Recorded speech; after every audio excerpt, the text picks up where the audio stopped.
তিনি যখন কোরআন পাঠ করতেন, কোরআনের মধ্যে জান্নাতের বর্ণনা আছে না নাই? মুসলমানের মতো আওয়াজ দিতে হবে।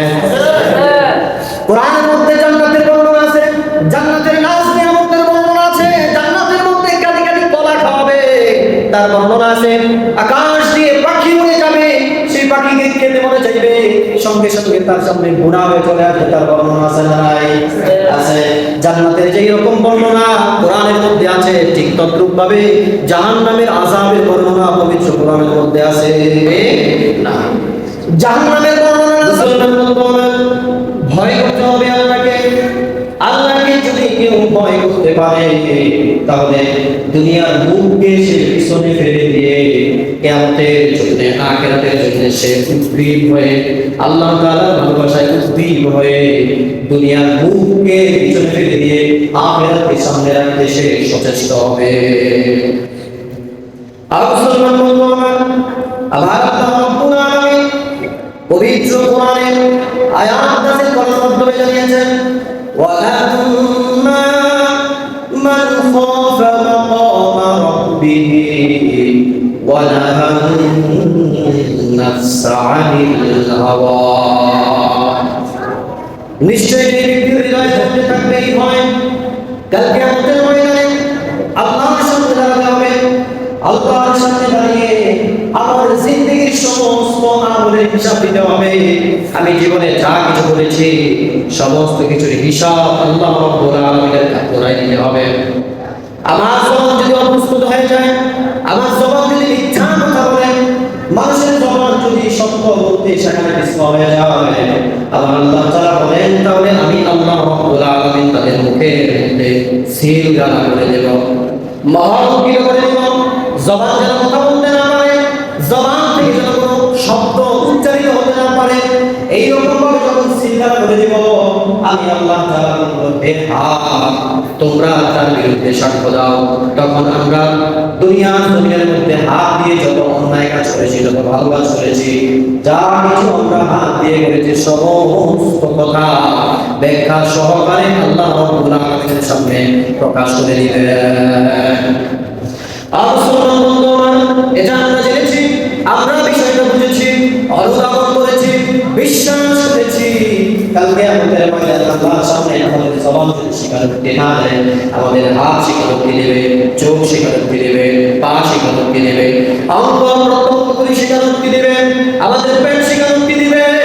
এই পেটের মধ্যে হালাল খাবার ভক্ষণ করিয়েছিলাম নাকি হারাম ভক্ষণ করিয়েছিলাম, ভিতরে ঢুকিয়েছিলাম, এটার সাক্ষ্য পেট দিয়ে দিবেন। এইভাবে বাঁচার কোনো পথ থাকবে না। এই বিষয়ে যখন আমরা পরিপূর্ণভাবে বিশ্বাস স্থাপন করলাম, পূর্ণ বিশ্বাস স্থাপন করার পরে আল্লাহ তাআলার ভয় নিয়ে যখন দুনিয়ার সমস্ত খারাপ কাজ থেকে নিজেকে বাঁচিয়ে রাখলাম, যে ব্যক্তি দুনিয়াতে সমস্ত খারাপ কাজ থেকে নিজেকে বাঁচাইতে পারবে আল্লাহর ভয়ে, আমার আল্লাহ রাব্বুল আলামিন তাদের ব্যাপারে বলেন, ফাইনাল জান্নাতা হিয়াল মাওয়া। লিল্লাহি তাকবীর।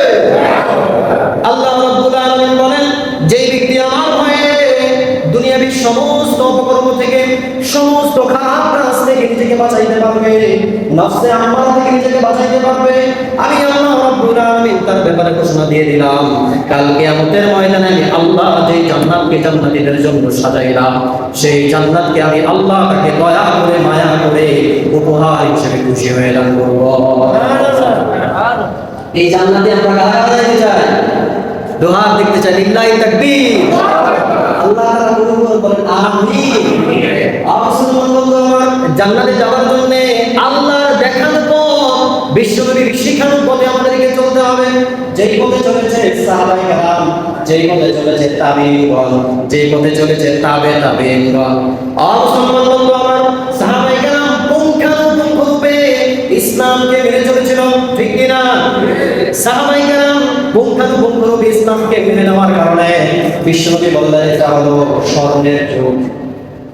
এই যুগে যে মানুষগুলি আছে, আমার আল্লাহ রাব্বুল আলামিন এই মানুষগুলির উপর সন্তুষ্ট হয়ে গেছে। সুবহানাল্লাহ। রাদিয়াল্লাহু আনহু ওয়া রাদু আন। আল্লাহ তাআলা এই মানুষগুলির উপর সন্তুষ্ট হয়ে গেছে, আর এই মানুষগুলিও আমার আল্লাহ রাব্বুল আলামিনের কাছে উপর সন্তুষ্ট হয়ে গেছে। এটা হলো স্বর্ণযুগ।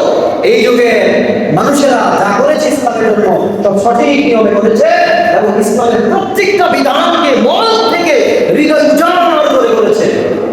কেমন উজাড় করে করেছে যদি আমি একটু টান দেই, তাবুক যুদ্ধের যে বিষয়ে আলোচনা আমি বারবার করেছি, এই তাবুক যুদ্ধের মধ্যে হযরতে উসমান গনি রাদিয়াল্লাহু তাআলা 10,000 দিনার স্বর্ণমুদ্রা আল্লাহর পথে শুধু এক যুদ্ধে ইসলামের জন্য তিনি ব্যয় করেছেন, খরচ করেছেন, দিয়েছেন 10,000 দিনার। এই 10,000 দিনার আমরা বুঝি না, আমরা মনে হয় যে 10,000 টাকা মনে হয়, দূর হয়ে যায় টাকা হইল। বর্তমান সময়ে 10,000 দিনারকে যদি কনভার্ট করা হয় তাহলে প্রায় 25 কোটি টাকা। কত কোটি? 25। আর মুসলমান বন্ধু আমার, তাদের ত্যাগ, তাদের তিতিক্ষা, তারা কি পরিমাণ ইসলামের জন্য বিসর্জন দিয়েছে তা যদি বলা শুরু করা যায় তাহলে দিনের পর দিন শেষ হয়ে যাবে, মাসের পর মাস শেষ হয়ে যাবে, তারপরও তাদের ত্যাগ তিতিক্ষার বয়ান শেষ হবে না। আর মুসলমান বন্ধু আমার, সাহাবায়ে কেরামের যুগটা ছিল সর্বযুগ, তার পরবর্তী যুগটা হলো তাবিঈনদের যুগ। তাবিঈন তাদেরকে বলা হয়, যদি সংক্ষেপে বলি তাবিঈন বলা হয় তাদেরকে যারা সাহাবীদেরকে দেখেছে ঈমান অবস্থায়। গালগপ্প নয়, স্বাভাবিক মানুষের কোনো ইতিহাস নয়। তাবিঈ হযরত মাসরুক রাহমাতুল্লাহি আলাইহি, যিনি অসংখ্য সাহাবীদের সান্নিধ্যে ছিল, যিনি অসংখ্য সাহাবীদেরকে দেখেছে, এই মাসরুক রাহমাতুল্লাহি আলাইহি তাবিঈ। মাসরুক রাহমাতুল্লাহি আলাইহি তিনি যখন কোরআন পাঠ করতেন, কোরআনের মধ্যে জান্নাতের বর্ণনা আছে না নাই? মুসলমানের মতো আওয়াজ দিতে হবে। কোরআনের মধ্যে জান্নাতের বর্ণনা আছে, জান্নাতের নাজ নিয়ামতের বর্ণনা আছে, জান্নাতের মধ্যে কাটি কাটি কলা খাওয়াবে তার বর্ণনা আছে। আকাশ দিয়ে পাখি উড়ে যাবে, সেই পাখিকে খেতে মনে চাইবে, সঙ্গে সঙ্গে তার সামনে গুনাহ হয়ে চলে আসবে, তার বর্ণনা আছে না নাই? আছে। জান্নাতের যেই রকম বর্ণনা কোরআনের মধ্যে আছে, ঠিক তদ্রূপ ভাবে জাহান্নামের আযাবের বর্ণনা পবিত্র কোরআনের মধ্যে আছে।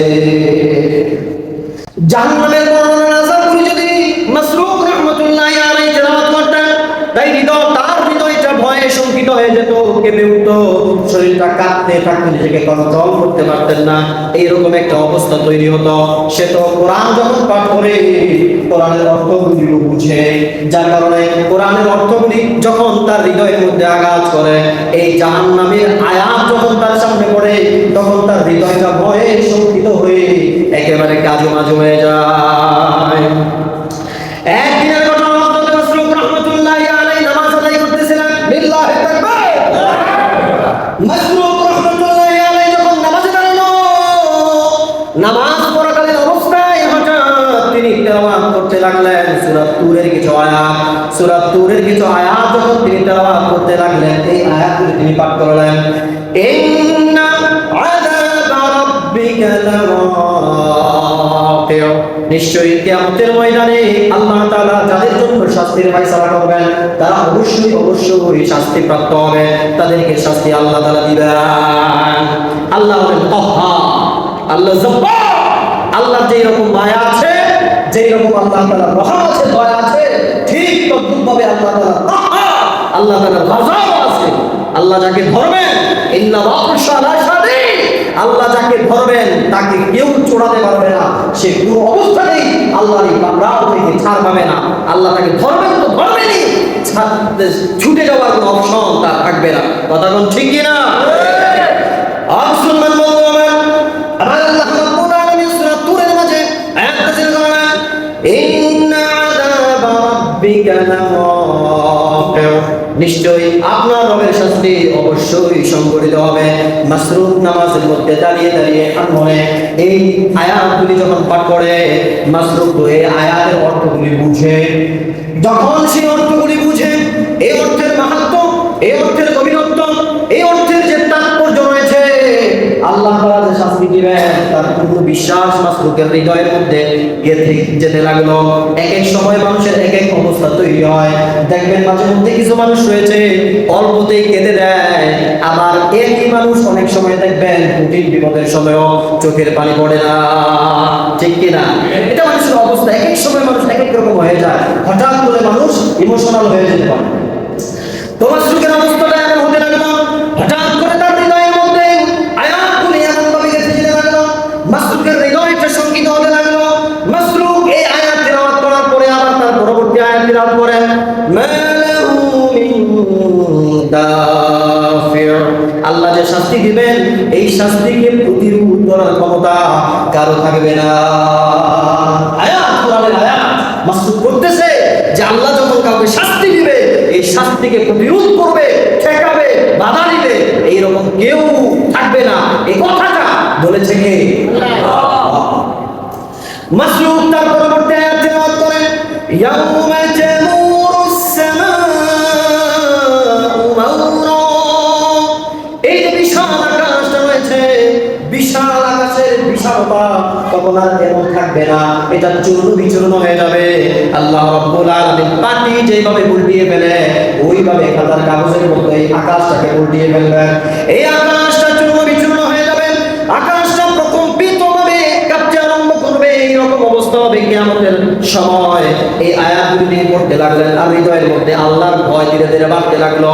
ভয়ের আয়াত আসতেছে কিন্তু তার ভয় আরো ধীরে ধীরে বাড়ছে। মাসরুক তার পরবর্তীতে আবার তিলাওয়াত করেন, ওয়াতাসিরুল জিবালু সাইরা।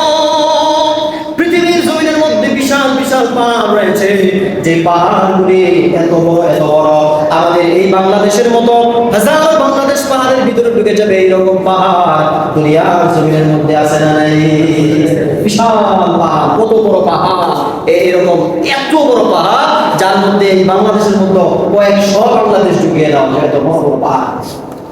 এই পাহাড়গুলির অবস্থাটা কেমন হবে? আল্লাহ বলেন, ওয়াতাসিরুল জিবালু সাইরা। এগুলো চূর্ণ বিচূর্ণ হয়ে যাবে, এগুলো ধূলিকণায় মিশ্রিত হয়ে যাবে, এমন হয়ে যাবে হাতের মধ্যে যদি পাউডার রাখা হয়, যে পাউডার গামাসি পাউডার দেয় না শরীরে, এই সুগন্ধি জাতীয় পাউডার যদি হাতের মধ্যে রেখে ফু দেওয়া হয় সঙ্গে সঙ্গে এটা বাতাসের সাথে মিলিয়ে যায়। এই পাহাড়গুলি এইরকম ভাবে বাতাসের সাথে মিলিয়ে যাবে, এইরকম একটা অবস্থা হবে। তারপর মাসরুক তেলাওয়াত করে, ফাওয়াইলু ইয়াউমাইযিল লিল মুকাজ্জিবিন। কিয়ামতের ময়দানে রব্বুল আলামিন যাদেরকে ধরবেন, যাদেরকে পাকড়াও করবেন, তাদের মধ্যে প্রথম সারিতে যারা থাকবে তারা হলো মিথ্যাবাদী, কাযযাব, মিথ্যাবাদী।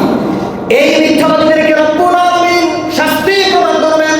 মুসলমান বন্ধু আমার, মাসরুক রাহমাতুল্লাহি আলাইহি তিনি যখন পবিত্র কোরআনের এই আয়াতগুলি তেলাওয়াত করতেছিলেন, কাল কিয়ামতের ময়দানে ধ্বংস হবে তারা যারা দুনিয়ার জমিনের মধ্যে মিথ্যা বলে বেড়ায়, যারা মিথ্যা কথা বলে। এখানে কিন্তু কাফিরের কথা বলা হয় নাই, মিথ্যাবাদীর কথা বলা হয়েছে। যারা মিথ্যা কথা বলবে তারাই সেই দিন ধ্বংস হয়ে যাবে। এই আয়াতগুলি যখন তিনি নামাজের মধ্যে তেলাওয়াত করলেন, মাসরুকের হৃদয়টা এত ভয়ে শঙ্কিত হয়ে গেল, মাসরুক ভয়ে শঙ্কিত হয়ে নিজেকে আর কন্ট্রোল করতে পারলো না। ভয়ে ভীত সন্ত্রস্ত হয়ে এক সময় তিনি অচেতন হয়ে পড়লেন। জ্ঞান হারিয়ে গেলেন, এমন ভাবে জ্ঞান হারাইল, সারা রাত তিনি অচেতন অবস্থায় রইলেন, সকালবেলাও তিনি অচেতন অবস্থায় রইলেন। এমন একটা অবস্থা তৈরি হলো, এই মাসরুক এর অচেতনতা ঠিক করার জন্য ডাক্তার আনার প্রয়োজন হয়েছিল। এইরকম ভয় মাসরুকের হৃদয়ের মধ্যে এসেছে। আমার আল্লাহ রাব্বুল আলামিন বলেন, ওয়া ইয়া ফারহাবুন। আমি আল্লাহ রাব্বুল আলামিনের ওয়াদার হুকুম হলো নামাজ আদায় করা। নামাজ আদায় করা চিৎকার দিয়ে বলতে হবে কার বিধান? এই আল্লাহর বিধানকে যদি কেউ হৃদয় দিয়ে মানতে পারে, হৃদয় দিয়ে কেউ যদি নামাজ আদায় করতে চায়, তাহলে অবশ্যই তার হৃদয়ে আল্লাহর ভয় থাকতে হবে। আর আল্লাহর ভয় যদি তার মধ্যে থাকে তাহলে মাসরুকের মতো সে নামাজ আদায় করতে পারবে। যেই নামাজের মধ্যে ভয় থাকে, দুনিয়াবি মুখ থেকে দূরে সরিয়ে আখিরাত মুখী করে দিবে।